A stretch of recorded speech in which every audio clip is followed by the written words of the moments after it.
Primero dijimos que normalmente nosotros, ustedes, profesionales de la ingeniería civil, calculistas, ingenieros estructuralistas, en general van a trabajar con softwares que les van a permitir, por cálculo numérico, en general elementos finitos, resolver estructuras de esta naturaleza. ¿Para qué me das los métodos aproximados, flaco, entonces? Podrían preguntarse ustedes. Ustedes ya saben las reglas. Vamos hacia los métodos llamados manuales, entre comillas, aunque tengamos que hacerlo con el apoyo de una planilla de cálculos, en general, ya no manejamos la muñeca y el lápiz en mano solamente, sino que nuestro método expeditivo de cálculo, el más elemental, siempre es habitualmente apoyado en una planilla de cálculo. Pero ¿por qué damos los métodos aproximados? Porque permiten ver los pasos que estamos haciendo. Esa es una razón de peso en didáctica o pedagogía de enseñanza en ingeniería. No podemos enseñar con las cajas negras, que en general constituyen los software en los que vamos a hacer uso y abuso, probablemente, necesariamente, abuso, ojalá que hagamos uso provechoso, pero racional, de los softwares comerciales a los que vamos a acceder seguramente para nuestros cálculos. Entonces vamos al segundo método, después de haber visto el método directo, vamos a un método que es más aproximado, tiene mayor nivel de precisión que el anterior y tiene algunas ventajas porque no es tan restrictivo como aquel que tenía 3 o 4 exigencias como campo de validez para su aplicación. Bueno, el método de diseño directo, en principio, por lo que acabamos de decir, lo vamos a aplicar cuando no se cumplen las limitaciones que restringen el método directo. Bueno, entonces el sistema tridimensional se divide en una serie de pórticos planos. Acá tenemos una imagen de la estructura tridimensionalmente vista, visualizada, y donde estas series de columnas y las losas las vamos a estudiar segmentadas en una suerte de planos, configurando un pórtico, donde las columnas son las columnas, y las vigas van a ser las placas directamente que tenemos determinadas por los ejes de los paños, los centros de las losas. Entonces, a un costado de la columna, hasta donde antes teníamos la franja, el límite de la semifranja intermedia izquierda, y hasta donde tenemos la semifranja intermedia derecha. Es como si fuera que este es el dintel del pórtico, como si fuera una viga, apoyada sobre estas columnas. Y vamos a ver que el pórtico equivalente, cada uno de estos pórticos va a ser conveniente que lo analicemos con un dintel y por lo menos las columnas extendidas hasta el nivel superior o hasta el nivel inmediatamente inferior, con las columnas empotradas en esos niveles. Entonces estamos segmentando esta estructura y podemos analizar un pórtico equivalente como en una estructura bidimensional donde solamente estudiamos esta distribución de solicitaciones, o podemos estudiar, si tenemos un software más potente, toda la altura de este pórtico, pero no deja de ser un pórtico plano. Bien, entonces, haciendo el análisis en este ancho, después repetiremos los análisis en los correspondientes anchos y habremos completado el análisis estructural por un software, en este caso, vamos a utilizar un software, para resolver el análisis estructural. La diferencia con un software tridimensional completo es que esos softwares tridimensionales hacen intervenir las rigideces de los elementos de barra y de los elementos transversales. Y como trabajan con discretización de losas planas, haciendo intervenir todas las relaciones que tienen con los elementos contiguos en ambas direcciones, están interpretando de una manera más acabada el comportamiento espacial de los elementos estructurales. Entonces, el sistema tridimensional se divide en una serie de pórticos planos, llamados pórticos equivalentes, y que están limitados por los ejes de los paños de las losas adyacentes. Y en general abarcando, como dije, disculpas, la totalidad de la altura de la estructura. Y se extienden longitudinal y transversalmente en toda la estructura, como se muestra en la figura que acabamos de mostrar. Cada uno de estos pórticos consta de 3 partes. La franja de losa horizontal, que incluye las vigas en la dirección del pórtico, es decir, son las losas y si hubiera vigas en esta dirección. Después vamos a ver que también permite que consideremos qué pasa si hubiese ábacos en algunas regiones o capiteles. Esta es la ventaja adicional que permite este método un poquitito más favorable para el proyecto. Las columnas u otros elementos verticales de apoyo, no hay duda, las columnas van a aparecer, y también los elementos transversales, es decir, las vigas transversales que pudiéramos tener y que van a aportar, como habíamos visto, las vigas de borde principalmente, que van a aportar restricciones transversales, trabajando a torsión. Porque quede claro que la flexión que yo analizo en esta dirección, para los elementos transversales se convierte en torsión. Y recíprocamente, las flexiones que actúan en esta dirección se convertirán en torsiones para los elementos perpendiculares. Y hay interacciones y necesidad de contemplar los equilibrios entre todas esas solicitaciones. Entonces, con el método del pórtico equivalente, una simplificación que se podía hacer, dije, era analizar el pórtico con el dintel, las columnas de apoyo, pero interrumpir el análisis en los extremos de las columnas, un piso hacia arriba, un piso hacia abajo. Es una aproximación, pero que simplifica el análisis de una manera considerable.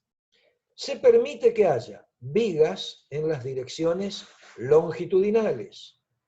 Se permite que haya capiteles solo. Se permite que haya ábacos y capiteles. Se permite que haya vigas transversales. Entonces, este es un eje entre columnas. Y este es un eje de paño. Mitad del paño, de este paño que va entre columnas y columnas, este es un paño. Este es otro paño.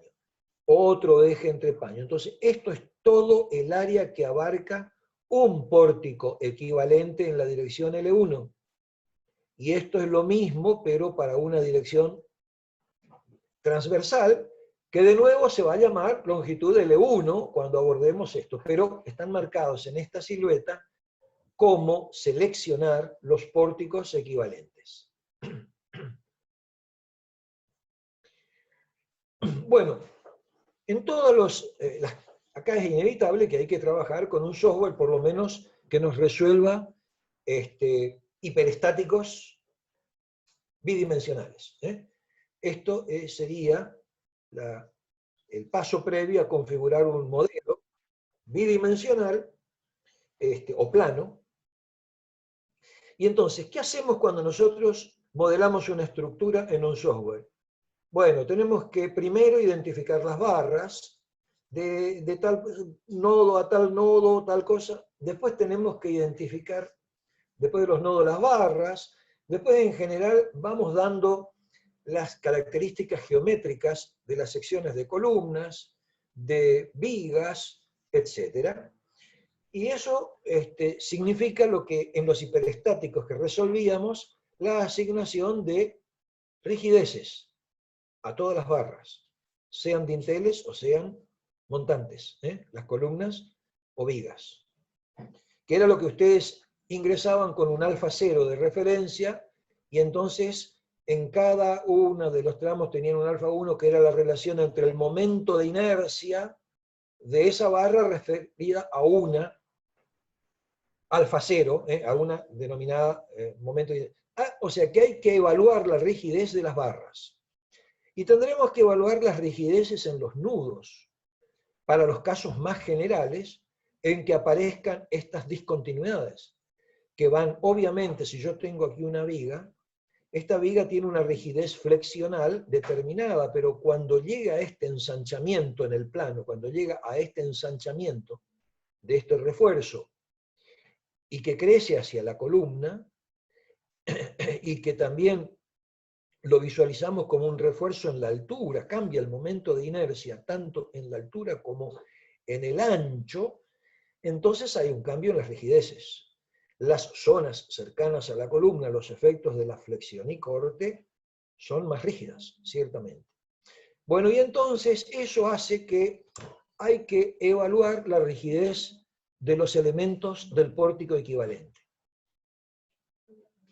Vamos a evaluar dos tipos de vigas, una de rigidez, la de vigas y losas, el conjunto viga-losa. Ya saben que si no hay viga es alfa 1 igual a 0. Bueno, pero el caso más elemental, yo traje el dibujito que ya lo tenemos memorizado para evaluar rigidez relativa de viga con losa.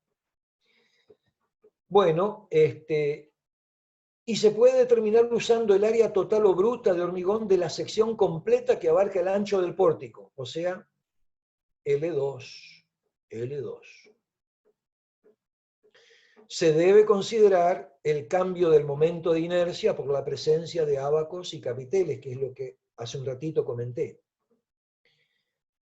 Bueno, el momento de inercia desde el centro de la cara, de la columna, el momento que puede variar se puede calcular con el momento de inercia que venía de la viga, y ahora, cuando llegamos a la zona, se puede afectar por un incremento, una relación que valga este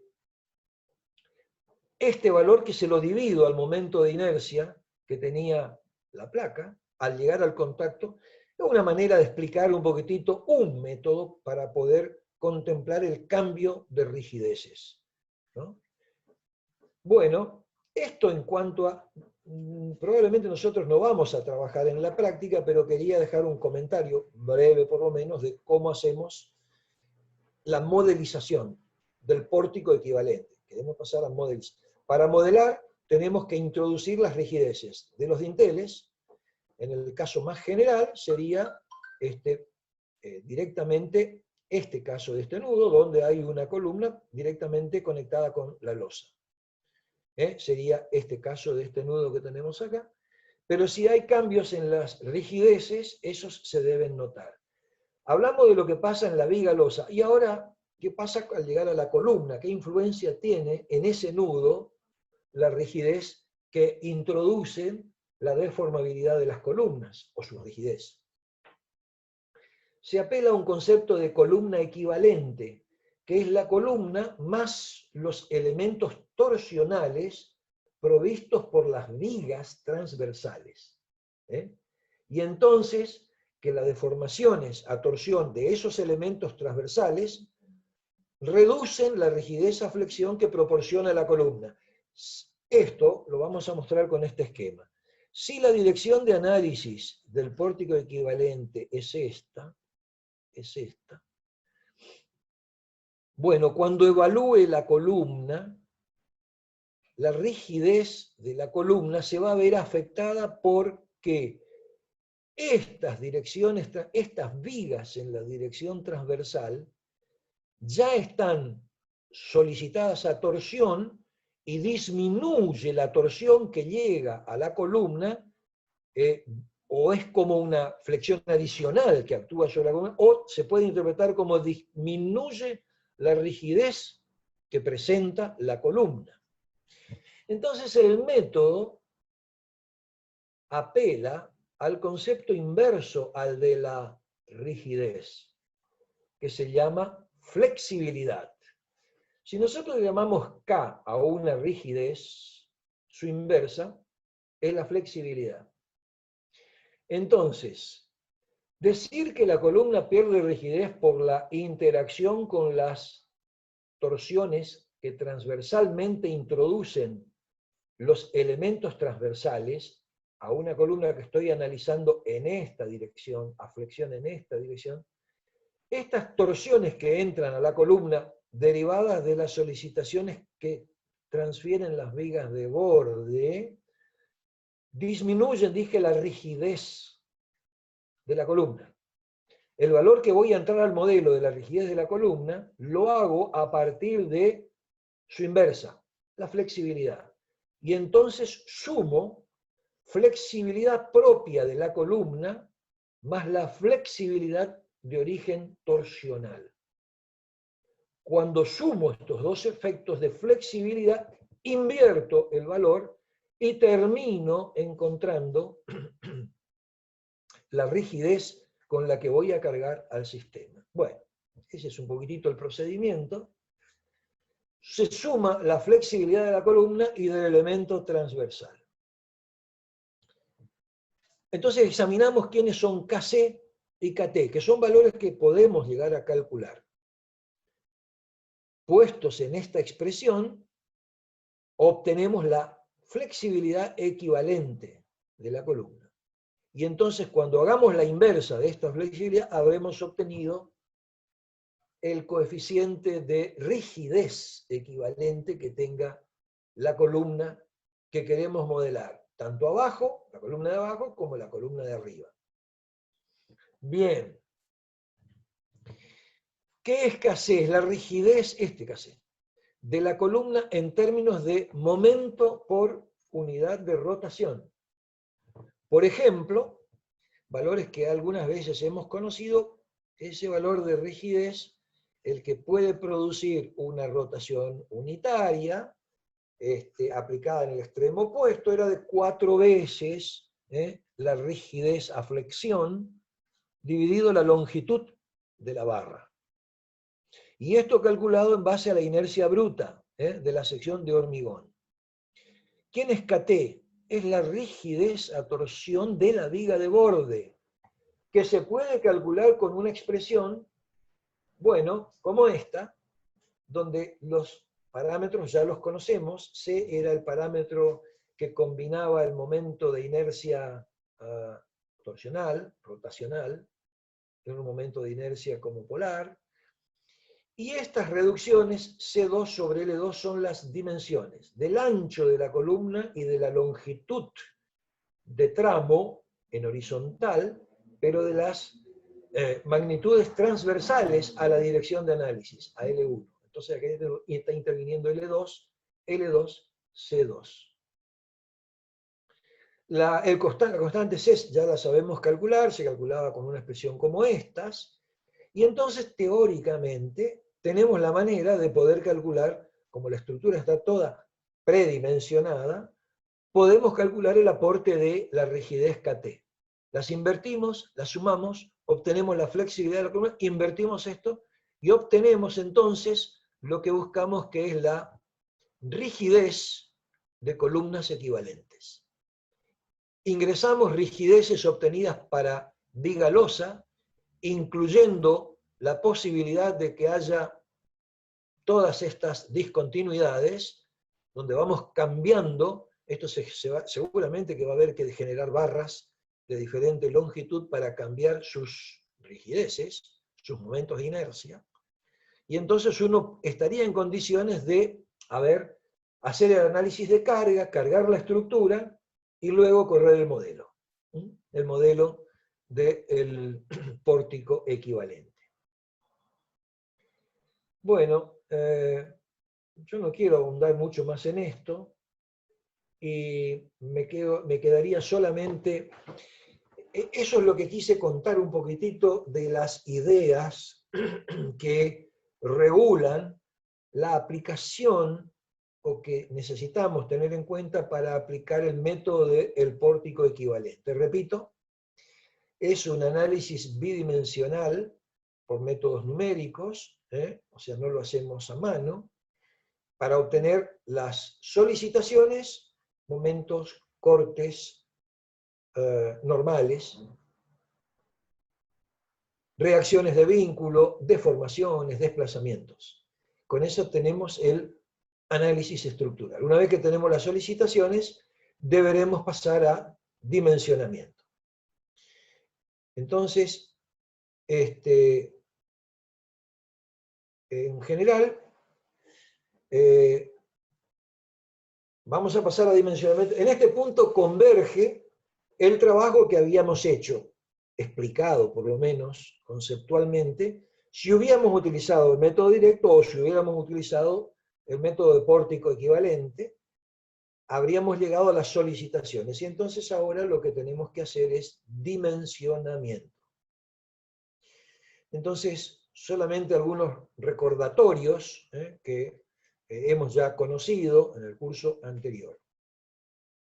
En ese capítulo 4 del libro del Dr. Moller, ustedes tienen todo el repertorio de elementos para el diseño de secciones rectangulares y secciones de vigas placa a flexión.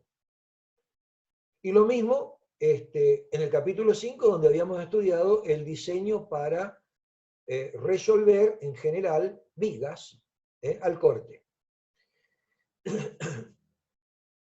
Bueno, y eso lo vamos a hacer todo, como estamos resolviendo la losa del entrepiso, para secciones rectangulares en general de ancho igual a 1. Anteriormente dijimos que si había algunos refuerzos, entonces hacíamos un análisis combinado y repartíamos los esfuerzos de corte entre los que debe absorber la columna y la flexión, entre los que van de la losa a la columna y los que, o sea, solicitaciones que debe tomar la losa, haya o no haya refuerzos en el eje de análisis entre las columnas. De nuevo va a ocurrir lo que ya hemos conversado con anterioridad. El espesor de la losa puede estar determinado por las condiciones de resistencia a flexión. ¿Cuál era el criterio de diseño a flexión? Bueno, queremos secciones subarmadas. Es decir, que respetando cuantías mínimas reglamentarias, en general nos den roturas o fallas por rotura de flexión dúctiles, con suficiente preaviso, con abundante fisuración o incluso agrietamiento. Es decir, fallas, situaciones de estado límite último de resistencia a flexión.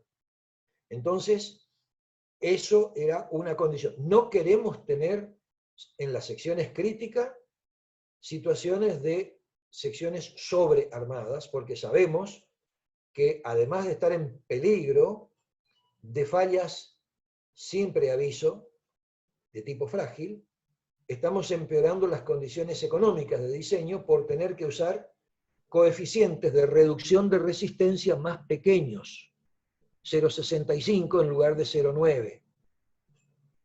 Bueno, y si las solicitaciones son lo suficientemente débiles, en losas siempre habrá que respetar la cuantía mínima por contracción y temperatura del 1,8 por 1000, que ya la conocemos.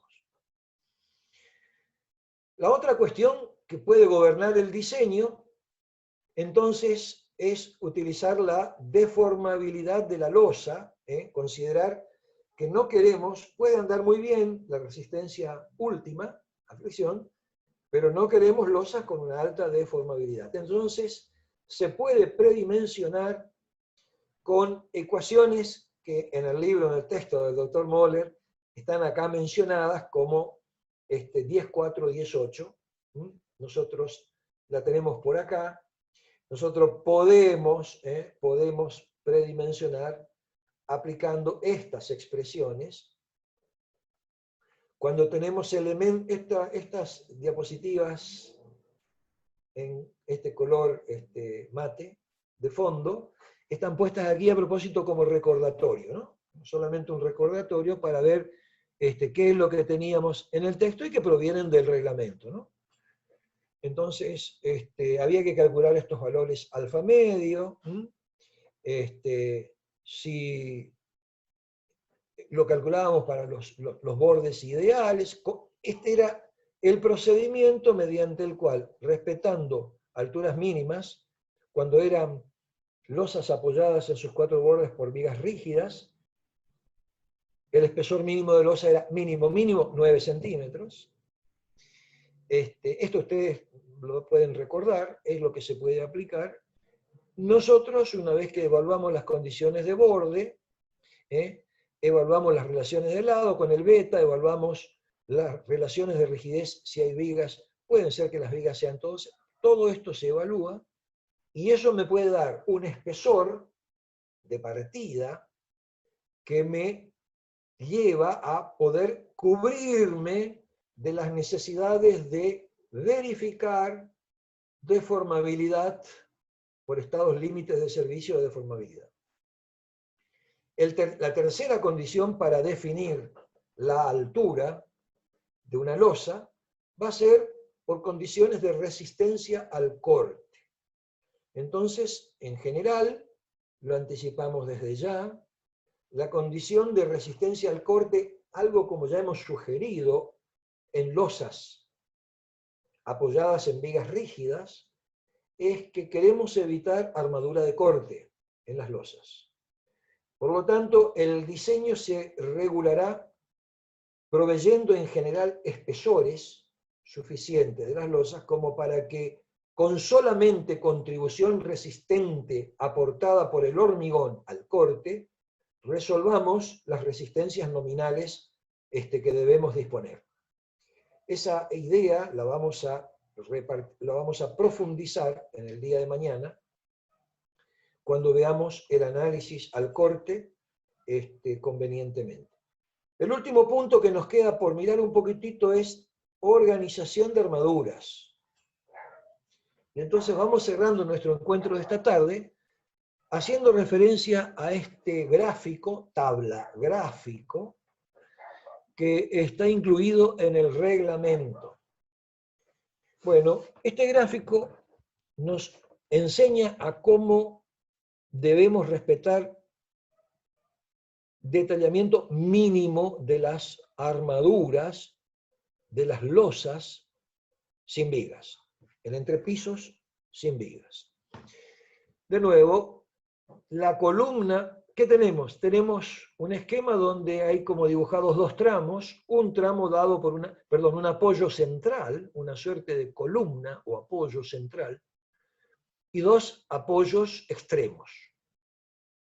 Solo que de un lado vamos a hablar de qué situación se nos da si hacemos losas sin ábacos. Y en el tramo de la derecha, con ábacos. Bueno, después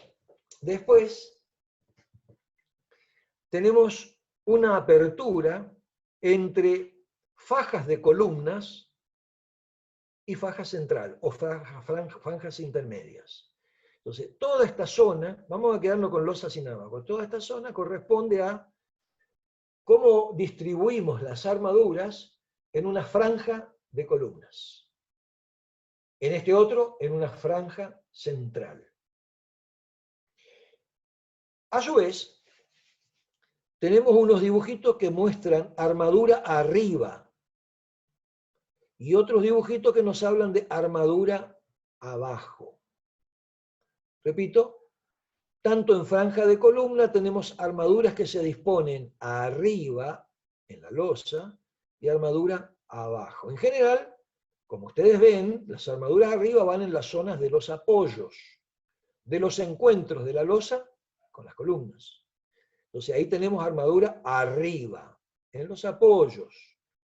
Y las armaduras de tramos son las que se encuentran abajo. Y lo primero que empezamos a ver es que prácticamente las armaduras no se interrumpen, se las envían en forma continua. Bueno, salvo algunas expresiones que se pueden analizar con detenimiento. En una franja de columna, supongamos que vamos a ver, tenemos la cuantía, eso viene del cálculo. Había momentos que hemos distribuido en la franja de columna en este apoyo, en este apoyo, en este apoyo. Entonces tenemos los momentos por unidad de longitud con que vamos a dimensionar la armadura, ya está dimensionada. Nos ha dado un phi del 8 cada 15, supongamos. Bueno, entonces, ¿cómo se organizan las armaduras? Bueno, supongamos el extremo exterior, en el lado izquierdo, los asinábacos. El 50% de las barras que vamos a disponer se organizan con sus correspondientes anclajes, con ganchos en general, y se diseñan a partir del borde de la columna, extendido ¿hasta dónde? 0,30 de LN. LN es la distancia de la luz neta entre caras de apoyos de las columnas. Está dado todo en función de LN y no de L entre apoyos.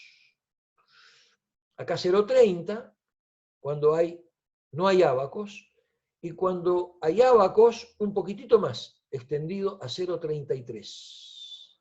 La longitud desde la cara de la columna hacia el interior. El resto, dice restante 50%, entonces irá, si por ejemplo la distribución de armaduras era un phi del 8 cada 15, esta posición irá 1 cada 30, esta posición también irá 1 cada 30, pero irán intercalados. En este se pide solamente 0,20, en este solo 0,30 de LN. Y un análisis similar ustedes pueden hacer para la organización de las armaduras abajo. Bueno, y acá hay una serie de explicaciones. Esto en realidad es conveniente que uno lo evalúe y lo mire, lo tenga presente en el momento en que vaya que organizar los planos que ustedes seguramente van a tener que hacer de distribución de armaduras en un entrepiso sin vigas.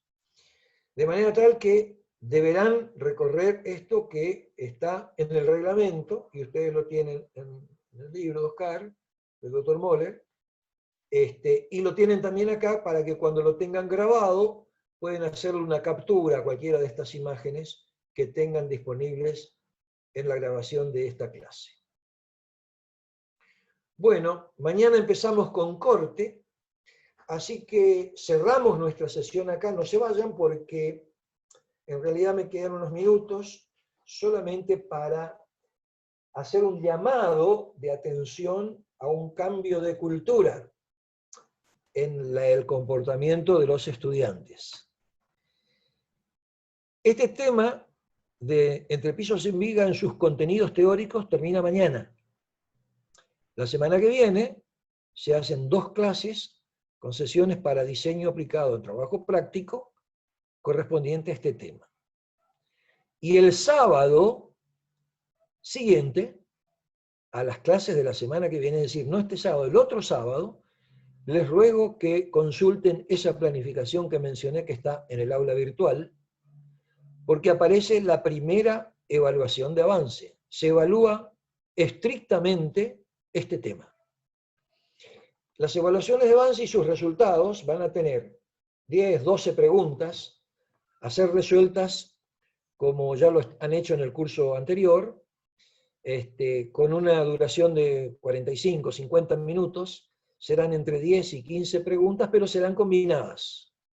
Tendrán preguntas de naturaleza conceptual teórica y van a haber preguntas de naturaleza práctica.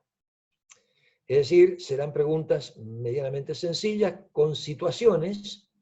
Esto lo van a discutir después con el ingeniero Pisuti, pero van a estar todas reunidas en una única evaluación, con lo cual se va a dar por cerrado este tema. Y se pasará al siguiente tema, que serán ménsulas cortas, modelos de bielas, lo que fuera, que dará lugar a otra evaluación dentro de los siguientes 15 días. El cambio de cultura significa que ustedes se tienen que empezar a poner a estudiar, a leer o a revisar estas grabaciones desde ya, es decir, desde mañana, pongámosle. y no esperar a que venga una parcial, una evaluación más o menos en la mitad del dictado, como ocurría en el dictado de Hormigón Armado. Acá las evaluaciones son por temas, hay 8 trabajos prácticos previstos, por lo tanto habrá 8 evaluaciones de avance. Esas evaluaciones, promediando los numeritos o los valores que se den, van a jugar en la regularidad y se van a combinar con los resultados del trabajo, de los trabajos prácticos que ustedes van a estar efectuando. Así que estas noticias parroquiales del final de nuestra última reunión de la tarde son muy importantes para que las puedan ustedes tener presentes, ¿sí? Por favor, después vendrán las consultas respecto a estas cosas, pero recomiendo, lo primero, interpretar la lectura de la reglamentación de la materia, con especial énfasis en los apartados 8 y 9 de esa planificación. Miren, recorran la planificación calendaria de clases, sobre todo para ver el resaltado en amarillo que corresponde a los sábados en que vamos a tener esas evaluaciones, llamémosle corta, de 45 a 50 minutos, con una cantidad de entre 10 a 12 preguntas según la carga de contenidos que tenga cada uno de estos temas. Bueno, de mi parte, yo los saludo, les agradezco como siempre el aguante y la tolerancia que puedan tener, y vamos a quedar dispuestos a las consultas que ustedes quieran efectuar. Están quedando pocos minutos. Una recomendación puede ser ir armando consultas que las podemos evacuar directamente por WhatsApp. En el grupo de WhatsApp podemos ir formulando consultas y las vamos tratando de evacuar, y ustedes van a tener acceso todos a las respuestas que les podemos ir dando. Y van a quedar también disponibles como grabadas. Ingeniero. Sí, Mario. Solo para comentar en este último tramito que en el aula virtual ya está subida las clases de hoy, falta esta última nomás, que ahora cuando termine subo. Hay un apartado que es clases virtuales y ahí se van a ir subiendo las clases. Muy bien. Por último, nos quedan poquitos minutos, pero anticipo también una noticia que no podemos darla como definitiva, pero se gestiona la posibilidad de no tener esta discontinuidad que nos suministra Zoom y pasar a partir de, a lo mejor la semana que viene, a la plataforma Cisco WebEx. Así que si tenemos todo instrumentado, Zoom nos va a quedar como una plataforma complementaria, suplente, digamos, que va a jugar en el banco ante cualquier inconveniente que pudiéramos llegar a tener. Esta más o menos la manejamos, genera incomodidad, un poco de incomodidad, y parece ser que Cisco nos deja la posibilidad de una reunión continua, salvando solamente los descansos que podemos implementar. Los saludo hasta mañana y los espero a las 15 horas. De nuevo, gracias Mario, gracias a todos por su audiencia.